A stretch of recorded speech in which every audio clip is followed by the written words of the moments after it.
London is one of those cities that hits you with history, culture, and all of that big city buzz before you even finish your first pint. We came here to explore the must-see sights, taste our way through the neighborhoods, and hunt down the pubs, the bars, and cocktail spots that make this city such a fun place to drink. From centuries-old taverns to secret speakeasies to views that stretch across the River Thames, this trip mixes big London icons with the little corners that locals love. Let's get tipsy, y'all. Good morning. It is our first full day in London and we are heading to the Tower of London. We just popped out the tube and look at this view. I'm very excited. We're starting at one of the most famous historic sites in the entire city, the Tower of London. This place has been standing for nearly 1,000 years, and it has played just about every role you could imagine. Royal palace, fortress, prison, treasury, armory, and the backdrop to some of England's most dramatic stories. It was first built by William the Conqueror in the 1070s as a symbol of power. Over the centuries, kings and queens expanded it, remodeled it, and used it to protect themselves, intimidate their enemies, and occasionally lock up a few very unlucky people. Today, it's a massive complex packed with history, legends, and royal drama. From Anne Boleyn to the crown jewels to medieval mysteries, this place has seen it all, and there's a lot to explore, so let's go in and we'll break it down one spot at a time.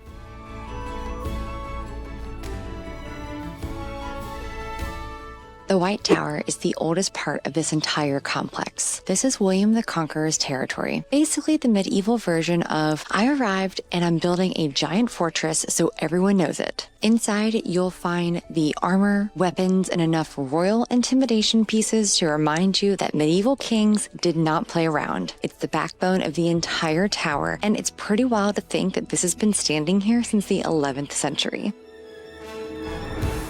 Up next is the crown jewels, home to some of the most valuable objects in the world. You'll see coronation regalia, massive diamonds, and pieces that have been used in royal ceremonies for centuries. The line can get incredibly long, but we're here first thing in the morning, so we're gonna pop right in. You cannot do any photography or filming inside, so when we come out, we will tell you our thoughts. 1 hour later. Okay, so Chris needs to go shopping to get me some more jewelry after seeing those crown jewels. They say heavy is the head that wears the crown, but I think for different reasons, but I can understand that being very heavy because they were some intense jewels. The world's largest diamond? Yes, it was 3,106 carats. Yeah. Not that I was counting, but it was literally the size of my fist. Yeah. It was very, very But impressive. it was really neat, like not only jewels, but like everything from all the processions and whatnot, the maces, the scepters, even the plateware for the coronation ceremonies and whatnot, really fascinating. Tell them about the thing with wine. Oh yeah, there was a punch bowl and it holds 240 bottles of wine. Quite the party. Yeah, talk about a party, man. So royals don't mess around. And now we are at the Bloody Tower. Now, despite the name, it's not gory inside, but the history definitely is. This is where the story of the princes in the tower came to be, where two young heirs mysteriously disappeared back in the 1400s. No one knows exactly what happened, but everyone has their theories. It's medieval true crime at its finest. It's also where Sir Walter Raleigh was imprisoned, and he redecorated his cell like he was settling in for a long Airbnb stay.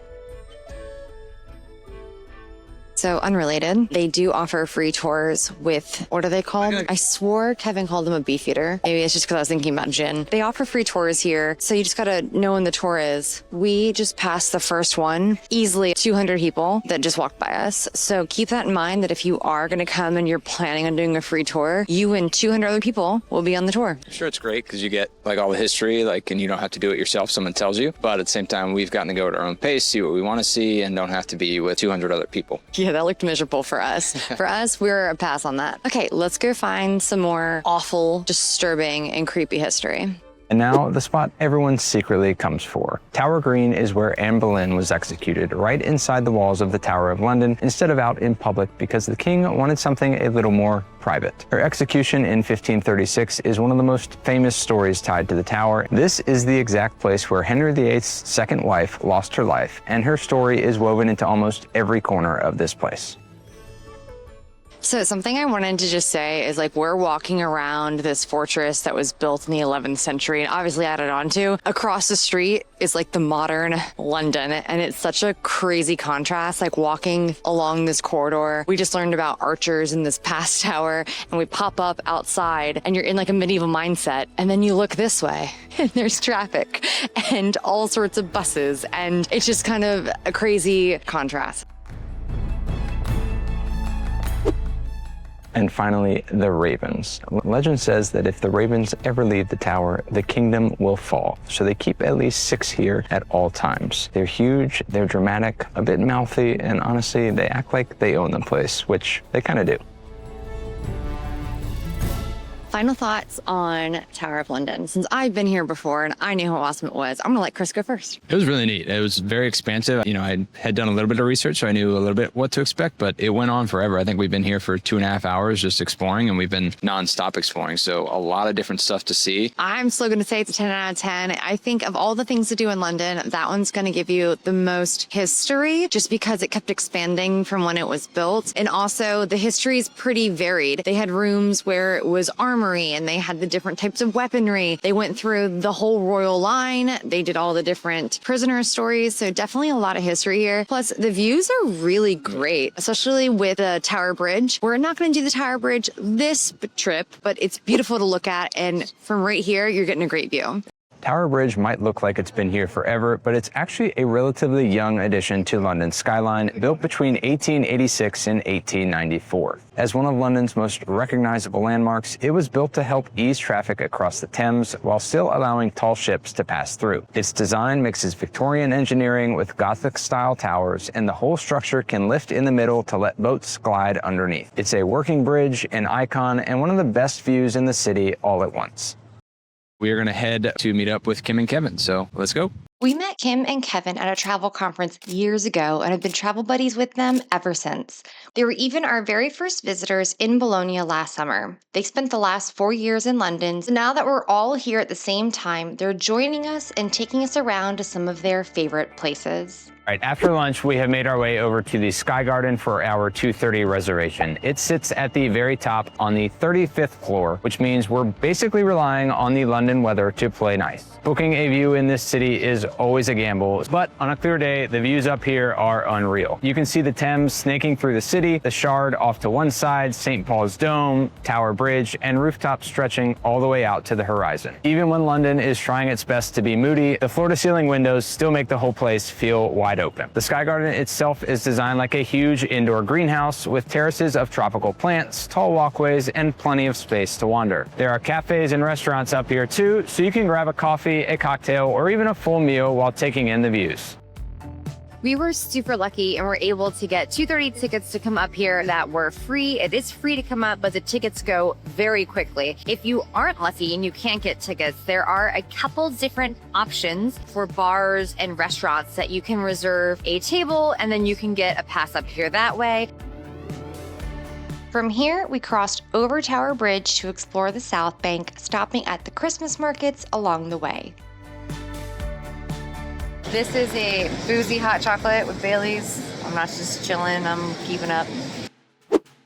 So London Bridge is actually very, very modern, and Tower Bridge gets mistaken for London Bridge constantly. But where this bridge is, it's actually been a crossing since the Romans were here. So while the bridge today is new and modern, the actual location has been a crossing for centuries. As you wander along the South Bank, you'll pass Shakespeare's Globe, a modern reconstruction of the original theater where many of Shakespeare's plays were performed in the 1600s. It's built using historic techniques, so even though it's new, it does honor the history of the past. From the Globe, you can walk across the Millennium Bridge, the sleek pedestrian bridge that famously wobbled on its opening day. Thankfully, they've fixed it since then, but now it's the perfect walkway straight toward St. Paul's Cathedral. The view as you cross is pretty dramatic, with the cathedral dome framed perfectly at the end. St. Paul's itself is a Christopher Wren masterpiece rebuilt after the Great Fire, and it's been one of the most recognizable landmarks in the London skyline ever since. After all this walking, we earned ourselves a pint at Crown and Sceptre before continuing along with our sightseeing. Piccadilly Circus has been one of London's busiest meeting points for more than a century. It was built way back in 1819 to connect some of the city's major streets, and it quickly became a transportation hub long before cars took over the roads. To my surprise, the name circus just means a circular junction, and Piccadilly comes from a type of stiff collar called a piccadille, which a wealthy tailor made his fortune on back in the 1600s. So the whole area is literally named after a guy who sold fancy collars. In the early 1900s, the big illuminated billboards arrived, turning Piccadilly Circus into London's version of Times Square. The neon, the traffic, the crowds, the non-stop motion, it has always been a symbol of the city's energy. And today, it's loud, it's bright, it's chaotic, and absolutely classic London, which is why most people pass through at least once on every trip. For dinner, we're heading to Noble Rot in Soho, a place that London wine lovers talk about with almost a cult-level devotion. And honestly, it deserves the hype. Noble Rot is known for its wine program, but the food here is quietly outstanding. The menu leans seasonal and British European, with dishes that are comforting, unfussy, and built to pair beautifully with whatever you're drinking. The menu can change daily, and you can expect things like fresh seafood, perfectly cooked meat, and rich flavored packed sauces. They're the kind of plates where you take the first bite and immediately understand why this place fills up fast. And then there's the wine list. Their list is deep, a mix of classic regions, rare bottles, and small producers you probably haven't heard of yet. 44 pages full of different things to try. It's cozy, a little lively, and the kind of spot where dinner easily turns into a multi-hour hangout. For our first night in London, it's exactly the vibe we wanted. To wrap up the night, our final stop is here at The Vault, one of London's tucked-away cocktail bars that's hidden just enough to feel like you're in on a secret. Shut up. I love speakeasies. I love hidden bars. And this place is all about craftsmanship. The bartenders here take mixology very seriously. The menu has the classics, but also modern twists, and a lot of the ingredients are house-made, infused, or clarified in ways that make the drinks feel just a little bit extra special. For my drink, it actually came in a Coors Light bottle here, but very much not a Coors Light. It's kind of a take on a whiskey ginger, which is one of my favorite drinks, but it's leveled up with some mezcal. It's called From Texarkana to Atlanta. It's delicious. I would be remiss if I did not talk about this awesome freaking drink I have, because it is my perfect drink in a glass. So it's the Iyashi. And what they've done is they've taken a whiskey sour and they mixed it with the classic Gold Rush. This is an incredible drink. Coming into this place, obviously, Kim and Kevin told us how great it was, and solid way to end night one. And I cannot wait to see what we get into tomorrow. We are kicking off in Fitzrovia, which is one of London's most underrated little neighborhoods for breakfast. It's calm, creative, and full of independent cafes. We're gonna go grab coffee and something warm to eat. We have a very big walk today with some very iconic things for London. And because Kim and Kevin have lived here, they have planned the best route for us. I'm so excited for today. There's so many cool things we're gonna go see. All right, let's get to it. We're riding a double-decker bus. Kim and Kevin told us this sort of line here, and so we were able to get the front row seats on the double-decker. Now, we're not going to go far to start our big walking tour today, but this is so awesome. Iconic. Everything you dreamed of.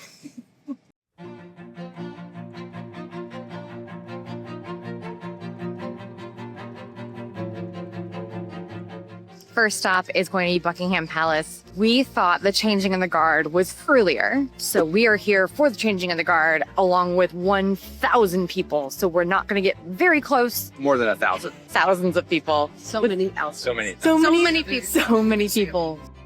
Buckingham Palace has been the center of the British monarchy for almost 2 centuries, but it didn't start out as a royal palace at all. The original building was a large townhouse built in 1703 for the Duke of Buckingham. But it wasn't until King George III bought it for his wife, Queen Charlotte, turning it into a private royal residence. The real transformation came in the 1800s when King George IV and later Queen Victoria expanded it into the grand palace that you see today. It officially became the home of the reigning monarch and the backdrop for major royal events. While we aren't going to go in to visit on this trip, it's definitely worth this walk over here just to see it. So we are now walking on the Mall, which is the Grand Red Road that stretches from Buckingham Palace straight towards Trafalgar Square. It was designed to feel ceremonial, and it definitely does. When you're walking down it, it feels like you're in some kind of royal parade, even if you're just the four of us with coffee and comfortable shoes. The mall drops you right into Trafalgar Square, one of London's biggest public gathering spots. It's named after the Battle of Trafalgar, and the giant column in the middle honors Admiral Nelson, who died a British hero in that battle. And the National Gallery sits on one side of the square, home to some of the most famous paintings in the world. It opened back in 1824 with just a handful of paintings, but today it houses over 2,000 works spanning more than 600 years of art history. Now, we won't be going inside today, but it is worth pausing here to take in the architecture and the energy of the square. From Trafalgar, we're heading down Whitehall, which is basically the heart of British government. You'll pass the gated entrance to Downing Street, where the Prime Minister lives, and just a short walk later are the Horse Guards, complete with the iconic mounted soldiers who look like they haven't blinked since 1810. It's one of the most classic London photo spots. We just came with the Horse Guard and they have something going on. We have no idea what. We're gonna hang out. Ready. Yeah, we're ready. And if I can find out what it is, I will let you know. They're finding Red Rover. Oh my God, that's no nervous. For those of you that did think it was a Red Rover match, you are not correct. It was the changing of the Horse Guard for the palace. So they actually went up the mall back towards the palace area, and we got to see the changing of the Horse Guard. So if you don't make the changing of the guard, you can walk down the mall and go see the changing of the Horse Guard. As Whitehall ends, Parliament Square opens up with some of the most famous buildings in London gathered in one tight cluster, each with its own deep history. Big Ben, which is actually the nickname for the Great Bell inside the Elizabeth Tower, was completed in 1859 and quickly became one of the most recognizable clock towers in the world. Its chimes have been broadcast for over a century, making it a symbol of London far beyond the city itself. And right next to it are the Houses of Parliament, also known as the Palace of Westminster. The original medieval palace burned down in 1834, and the Gothic Revival building that you see today was rebuilt in the mid-1800s. It's still the meeting place for the UK's government, and the architecture alone makes it one of the most impressive buildings in the city. Across the road is Westminster Abbey, a masterpiece of medieval architecture and the site of royal coronation since 1066. Kings and queens have been crowned, married, and buried here for nearly 1,000 years. It's one of the most historically significant buildings in the entire country. Standing in Parliament Square, you're surrounded by centuries of stories, decisions, and ceremonies, and of course, royal drama. It's one of those moments where London's history really hits you from every side.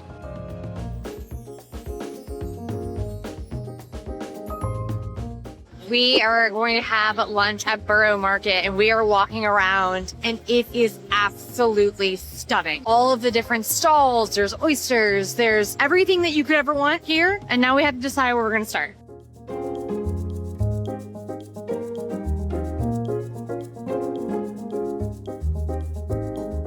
First oyster in like a year and a half. I've never had an Irish oyster. Awesome. They were great. Prosecco to chase it with, because that's what you do. Solid start to this.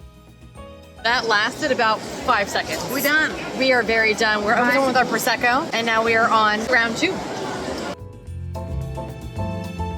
We just had our first bites of this toasty, and to say that this puts other grilled cheeses to shame is probably accurate. Yeah, this is like an elevated grilled cheese, like super fancy cheeses. There's leeks and onions in it. The bread, sourdough, perfect. We only got one total, split it up. We probably should have gotten one each, but there's more to taste. No, yeah, I mean, we're here to eat our way through this market, so that is exactly what we're going to do. We grabbed a base layer of food. We're going to go back, but we wanted to grab a pint, and I wanted to get off my feet for a few minutes. So we stopped at the Anchor to grab some beers. We're going to sit, we're going to refuel, and then we're going to go back. Get ready for more. Oh yeah. We finished our pints and went back to the market to grab round 2 of food. We got a variety of options from pad thai and tacos to sticky rice and different cheeses.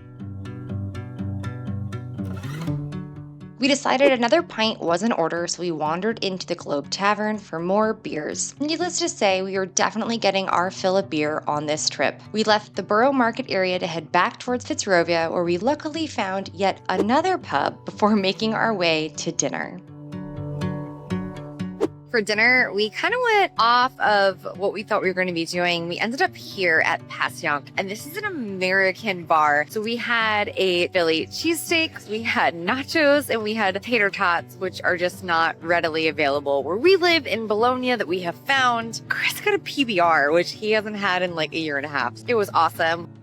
We grabbed an Uber to Soho because we have drink reservations, and we are going to go to a cocktail bar to have a nightcap or two. For our next stop, we've slipped underground into Disrepute, one of Soho's most stylish, intimate cocktail bars. It's tucked in a basement near Kingly Court, and the moment you walk in, the lighting drops, the velvet shines, and the whole place feels like a very modern speakeasy with just the right amount of glamour. Disrepute is all about storytelling through cocktails. Their menu usually ties each drink to a theme or to a character, and the bartenders here are serious about ingredients, techniques, and presentation. I went with Buddy's Habit, which is a very booze-forward drink. It's got Whistle Pig rye whiskey, cognac, Amaro, so delicious, right up my alley. And it even comes with a little snack of chocolate, which I didn't mean for to happen, but it happened. The drink that I got is called the Domination. It is a rosé champagne, 2 types of rum, pineapple, and pink pepper. And it is, without a doubt, one of the more unique drinks I've had. I'm gonna take another sip and I'm gonna tell you what it tastes like. It's almost like a graham cracker, and I don't think that makes any sense. I really don't think it makes any sense. Kim just gave me the craziest face. But not graham cracker. What do you get? What do you get? I'm not as sophisticated as you guys. I think I'm suggestive. It tastes like water to me. Well, it's very fruity and bright on the front end. I feel like the champagne is cutting through. You get the flavor, but you get the finish of the champagne, which goes down quite easily. What it tastes like, you have a graham cracker, and there's just that after vanilla taste, like a teddy bear. Yeah, totally. Like a teddy bear. Like a- That's what it is. Thank you. I don't typically eat stuffed animals. These drinks were the perfect end to our second day in London. Good morning. It is our final day here in London. We're going to go catch up with Kim and Kevin for breakfast, and it's supposed to rain a lot, and I need a cup of coffee to get things in gear, so let's go. We're here in Covent Garden, one of London's most iconic districts for a reason. The main piazza dates back to the 1600s, and it's been everything from a fruit and vegetable market to a center for performers, artists, and boutique shops. The Covent Market Hall is gorgeous, packed with little stalls and cafes, and the whole area is alive with musicians, street performers, and visitors drifting between shops. We're now walking into the Seven Dials, a cluster of 7 streets that all meet at a central column. Historically, this area was a bit rough around the edges, but today it's a maze of cute shops, bakeries, and hidden courtyards. It's the perfect place for wandering with no real plan. From Seven Dials, I think it's time that we go get a pint. Separate drink, yeah. Let's do it. The Lamb and Flag is one of the oldest pubs in Covent Garden with a history that goes back over 350 years. Records show a pub on this spot as early as 1623, and the building you see today has worn a lot of London life in that time. In the 17th and 18th centuries, Covent Garden was a rowdy, rough around the edges part of the city, and the Lamb and Flag fit right in. It earned the nickname the Bucket of Blood because bare-knuckle boxing matches used to take place in the alley beside the pub. London has definitely cleaned up since then, but the story stuck. Inside, the pub still holds on to its old world charm. Writers and poets used to drink here too. There's even a story that Charles Dickens himself was a regular in the area. Today, it's loved for a traditional atmosphere and its proper cask ales. It's a London classic for a reason. The Harp dates back to early to mid 1800s when this part of Covent Garden was packed with markets, theaters, and workers looking for a place to grab a proper pint after a long day. The space is narrow because the building is original, not rebuilt or widened like many of the others in the area, which is why it still feels so wonderfully old school here inside. For our 3 p.m. reservation, we're doing something a bit more classic London. Afternoon tea at Caffe Concerto in Covent Garden Piazza. Afternoon tea has been a huge part of British culture since the 1800s. The story goes that Anna Russell, the Duchess of Bedford, got tired of feeling hungry between lunch and a very, very late fancy dinner that were common at the time. So she started inviting friends over in the afternoon for tea, sandwiches, and little cakes. It caught on fast, and before long, afternoon tea became a full-blown social ritual. At Caffe Concerto, the setup includes all the classics: finger sandwiches, scones with clotted cream and jam, pastries, and plenty of tea. And because we're us, we upgraded for a Prosecco too. Afternoon tea is lovely, but the afternoon tea with bubbles just feels right. I looked at so many photos online, and I don't think anything could prepare me for this like mountain of deliciousness. The bottom layer is like savory sandwiches and types of finger foods. The next layer up is scones, and then the very top layer is dessert. But we both got different teas. Chris got a mint tea, and I got a lemongrass ginger. Chris's tea came with like legitimate mint leaves. They set it down in front of us, and it was like that hit of mint. We were like, whoa, it smelled so good. So first few bites in, I'm on the first layer. So just these little finger sandwiches. This first one looks like some sort of ham and like a jam of some sort. It's really, really good. The other one is the cucumber sandwich, which I think is a pretty traditional one. The two other ones that Sam has had, the smoked salmon and the egg mayo. And my tea, as we said, I got the mint tea. It's really, really good, really refreshing. All right, we have made it up to round number 2, and that is the scones. And apparently we were reading about this. It's up for debate as to how to properly eat a scone, and it's really a regional debate. So I think it's Devonshire or the Cornish method are the two different methods. Devonshire method is to go with the clotted cream first, and then add the jam on top. We'll give this Devonshire method a try. And the second method here is the Cornish method. So this is the jam first, followed by the clotted cream. If I had to choose, I think I'd pick the Cornish method, but I don't really see too much of a difference. Does it matter? I don't know. Let us know in the comments if you have a preferred way. So I've only tried it clotted cream on top, and I was actually more surprised by this scone than I think I was the jam and the clotted cream. So I'll go ahead and try it again and see if there's a consensus here. This is the opposite way. I understand why Chris thinks so there's a minimal difference. Maybe we didn't do it right. The bite I had was great. So I guess I'm going to go for the method of cream first, then jam on top. There's the Devonshire way. House divided. Oh my God. Made it to the dessert level, and I saw this like yellow ball. So I sliced into it so I could share it with Chris, and this delicious strawberry jam filling came out. Oh my God. Chris is going to have to tell you what this is, because I don't know what it is, but I'm going in for round 2. First impressions, it looks like cookie dough up close. Man, it's hefty. It's like got some weight to it. It is like cookie dough. I told you. Final thoughts on tea. I love afternoon tea. I love that you can get the Prosecco or a champagne option. I love all the different types of snacks. I will say it is a lot more food, I think, than you probably come into it thinking it is. You think it's just little finger things. And then with all the tea and even our Prosecco added on top, you're going to be full at the end of this. So don't come into this with either a big lunch before or a big dinner plans after, because I think you'll be full one way or the other. This was an incredible experience, and if you guys are looking for an afternoon tea, this place was phenomenal. The service, the food, the tea, I would highly recommend. This trip showed us why London is such a fun city to explore. Every neighborhood had something new to taste and discover, and having friends guide us to some of their favorite spots made it even better. If you're planning a visit, we hope this gives you ideas for where to wander, what to sip, and how to make the most of your time here. Thanks for coming along with us, and we'll see you in the next video. Cheers, y'all.